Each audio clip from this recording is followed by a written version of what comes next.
Hello વિદ્યાર્થી મિત્રો, કેમ છો? મજામાં?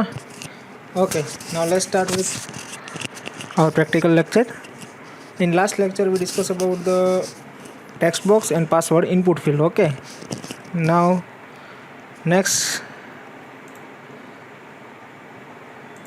એ જ ફોર્મની અંદર આપણે આગળ વધીએ કે જે મેં બનાવ્યું હતું. આપણે અહીંયા બનાવેલું છે ફોર્મ વાળું. ઓકે, રાઇટ ક્લિક કરીને ક્લિક કરું છું edit with Notepad plus plus.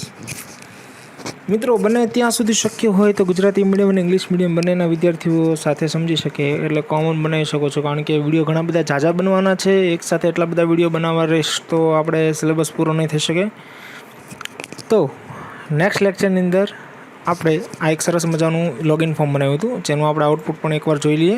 Double click કરીએ. ઓકે, આ આપણું આઉટપુટ હતું મેં ટેબલ ટેકનું. હવે નીચે અહીંયા આપણે એક લોગિન બટન અને એક રીસેટ બટન બનાવવાનું છે. તો લોગિન બટન અને રીસેટ બટન બનાવવા માટે સિમ્પલ અહીંયા હું same to same new column add કરી દઈશ. New row.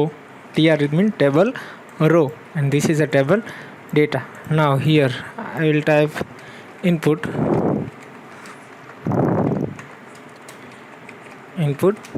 space type equal to submit. હવે મિત્રો તમને સમજાવવાનું એ છે, અહીંયા હું સબમિટ બટન બનાવું છે કે જેવું હું અહીંયા બટન ઉપર હું ક્લિક કરું એટલે ઓટોમેટિકલી મારો અહીંયા જે બે ડેટા છે બે ટેક્સ્ટ બોક્સમાં કાં તો એ ચેક કરશે, સર્વરને અહીંથી રિક્વેસ્ટ મોકલશે, સર્વર એને રિસ્પોન્સ આપશે, એ ચેક કરશે મારો યુઝરનેમ ને પાસવર્ડ સાચો છે કે ખોટો છે એ ચેક કરશે. ચેક કરીને મને જે તે આઉટપુટ આપશે અને જે તે જગ્યાએ મને રીડાયરેક્ટ કરશે. હવે સર આ રીડાયરેક્ટ કઈ જગ્યાએ થશે? એટલે કે અહીંયા હું સબમિટ બટન ઉપર ક્લિક કરું પછી ક્યાં થશે? ઓકે, પહેલાં આપણે સબમિટ બટન બનાવી લઈએ. તો સબમિટ બટન બની ગયું છે. હું નામ આપી દઉં છું સબમિટ બટનને, name equal to submit. Okay, અને વેલ્યુ. હવે વેલ્યુ મોસ્ટ ઇમ્પોર્ટન્ટ પાર્ટ છે. હાલ હું વેલ્યુની અંદર બ્લેન્ક રાખું છું એટલે વેલ્યુની અંદર કોઈ વસ્તુ ડિસ્પ્લે થશે નહીં. બાય ડિફોલ્ટ અહીંયા સેવ આપી દઉં છું. બાય ડિફોલ્ટ સબમિટ થશે. By default thank you. Okay, refresh આપું છું તો સબમિટ બટન અહીંયા આવી ગયું. કોઈ વસ્તુ લખેલી નથી વેલ્યુની અંદર. ઓકે, સમજાય છે? કારણ કે મેં વેલ્યુ ઇક્વલ ટુ બ્લેન્ક રાખેલું છે. વેલ્યુની અંદર મારે શું લખાવવું છે? તો કે લોગિન લખવું છે. લોગિન. નાવ સેવ અને અહીંયા આવીને આપીશ રિફ્રેશ તો તમે જોઈ શકશો એ લોગિન લખાઈને આવી ગયું. હાલ હું અત્યારે આપણું ફોર્મ છે એ જો વર્ક કરે છે. ક્લિક કરીશ લોગિન ઉપર ઓટોમેટિકલી રીડાયરેક્ટ થશે, પણ કોઈ જગ્યાએ રીડાયરેક્ટ થશે ખ્યાલ છે નહીં. જો અહીંયા તમે જોઈ શકશો, તમને ખ્યાલ હોય તો આપણે અહીંયા અત્યારે હાલ કઈ મેથડનો યુઝ કર્યો છે એ જોઈ લઈએ. હાલ આપણે ગેટ મેથડનો યુઝ કર્યો છે, સમજાવું પછી. પણ પહેલાં સબમિટ બટન કેવી રીતે ક્રિએટ કરવું સમજી લો. ઇનપુટ સેમ કન્સેપ્ટ છે, ઇનપુટ એલિમેન્ટ છે, ફોર્મ ટેગની અંદર યુઝ કરવાનો છે. ત્યારબાદ next type, what's type to create element, we create submit button.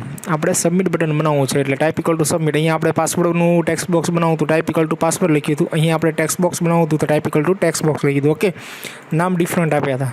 Okay, હવે સબમિટ બટન આપણું ક્રિએટ થઈ ગયું છે. જો મિત્રો, અહીંયા હું સબમિટ લખું, કોઈ પણ XYZ વસ્તુમાં અહીંયા લખીશ ડબલ ઇન્વર્ટેડ કોમાની અંદર અને સેવ ઉપર ક્લિક કરીશ તો એ વેલ્યુ તમે જોશો તો ત્યાં આવી ડિસ્પ્લે થશે. જો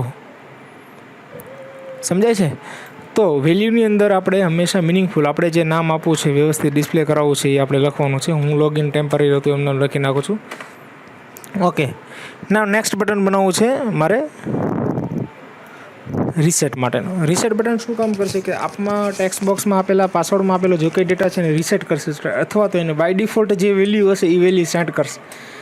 યાદ રાખજો, સબમિટ બટન માટે type equal to submit, name equal to XYZ. જે અહીંયા તમારે નામ આપવું હોય, સારું લાગે, જે મિનિંગફુલ તમને જે લાગતું હોય નેમ આપવાનું, અને વેલ્યુ તમારે જે આપી હોય તે આપી શકો છો. ઇનપુટ ટાઈપ ઇક્વલ ટુ શું લખશું આપણે? રીસેટ, કારણ કે આપણે રીસેટ બટન બનાવવું છે ને. ઓકે, નેમ ઇક્વલ ટુ હું આપીશ reset. Okay, and value equal to reset. Over. Now refresh. Okay, now reset button is work. Okay, first of all I want to create anything type and reset. This value is by default reset થઈ ગયા. અહીંયા તમે જોઈ શકો છો આ work કરે છે. હવે ઘણા મિત્રો તમે લોકો ભૂલ કરશો કે સર આ જે ફોર્મ ટેગ છે એ અત્યારે હાલમાં હું નથી લખતો અને સેવ આપી દઉં છું અને રિફ્રેશ આપું છું. અહીંયા રિફ્રેશ આપું છું. હવે તમે જોજો, હું રીસેટ બટન ઉપર ક્લિક કરીશ તો રીસેટ નહીં થાય. જો નથી થતું એનું મેઇન કારણ એક જ છે, ફોર્મ ટેગ. ફોર્મ ટેગ હશે તો થશે, ફોર્મ ટેગ નહીં હોય તો થશે નહીં. સમજાય છે? તો હવે તમારે લોકોને એ જ ફોર્મ ટેગનું ફરીવાર ટેગ જેમ હતું એમને લાવી દઉં છું, કંટ્રોલ Z આપીને સેવ આપી દઉં છું. નાવ હવે આજે આપણે સબમિટ બટન, રીસેટ બટન બનાવતા શીખ્યા. આની પહેલાંના લેક્ચરની અંદર યુઝર નેમ એન્ડ પાસવર્ડ બનાવતા શીખ્યા. અને નાવ એક આજે બીજો કન્સેપ્ટ છે, ફોર્મ મેથડના 2 એટ્રીબ્યુટ છે, એક્શન એન્ડ મેથડ. એન્ડ મેથડની અંદર ગેટ મેથડનો હાલ હું યુઝ કરું છું. તો તમે જોઈ શકશો, સેવ ઉપર ક્લિક કરી દઉં છું અને રિફ્રેશ આપું છું. જેવું હું અહીંયા રિફ્રેશ આપું છું, ઓકે, અહીંયા હું લખું છું apgoswamiinfo એન્ડ પાસવર્ડની અંદર કોઈ પણ વસ્તુ નાખી દઉં છું. ઓકે, એન્ડ લોગિન ઉપર ક્લિક કરું છું. જેવું લોગિન ઉપર ક્લિક કરીશ એટલે મિત્રો અહીંયા URL ઉપર તમે ધ્યાન રાખજો, અહીંયા મેં જે ટાઈપ કર્યું છે મારો પાસવર્ડની બંને વસ્તુ અહીંયા આવી જશે.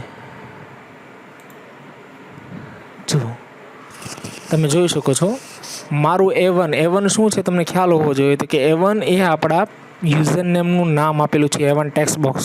ઓકે, ઇક્વલ ટુ શું આવ્યું તો કે ઇક્વલ ટુ apgoswamiinfo જે મેં લખ્યું હતું, and P1 equal to admin@13 એ જે મેં પાસવર્ડ નાખ્યો હતો એ પાસવર્ડ અહીંયા P1માં સ્ટોર થઈ ગયો અને એ પાસ કર્યો URLને. તો this is a get method.